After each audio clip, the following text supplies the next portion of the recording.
Rhambharu Devi Dasi. Rhambharu, a religion major, went to Heidelberg to do an ecumenical year abroad and met a devotee selling books on the street. Rhambharu was fed up with religious movements on the street and weary of a Hare Krishna with books, but this devotee was not eager to sell her a book, and that puzzled her.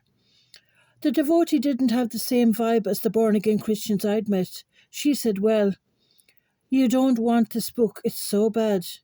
It's too bad."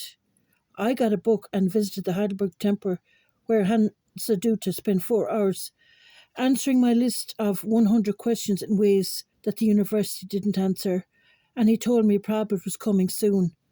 At the airport, the devotees who had come from France, England, and other parts of Europe treated Prabhupada like a VIP.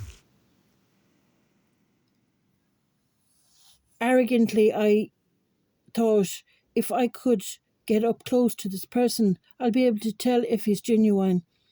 But there were so many people I couldn't get close. I was astonished how short Prabhupada was. He had an aura around him, so he looked like he wasn't touching the ground. As I tried to penetrate what he was about, I realised I had no entry there.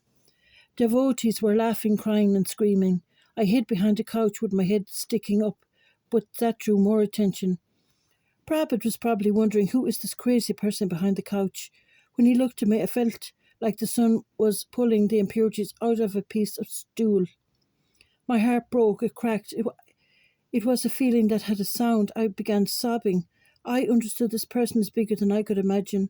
I had been a Christian looking for the original Jesus, reading the Dead Sea Scrolls, and felt the devotees embodied a grassroots spiritual movement.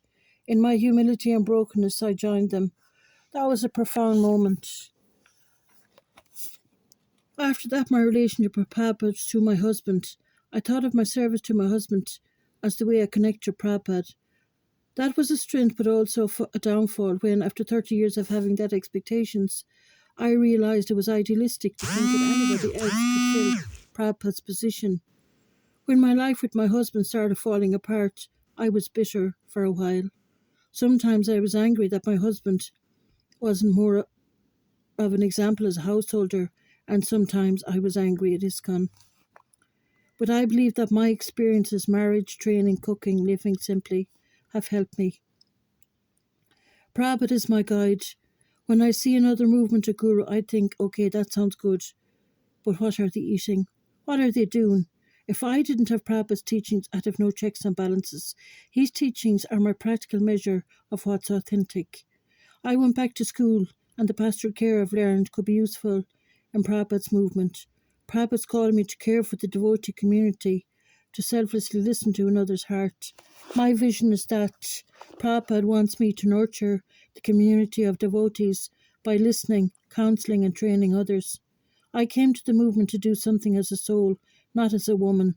Through the clinical pastoral education and work I do, I've learned what it means to be a community, and I'd like to bring an understanding of community to ISKCON.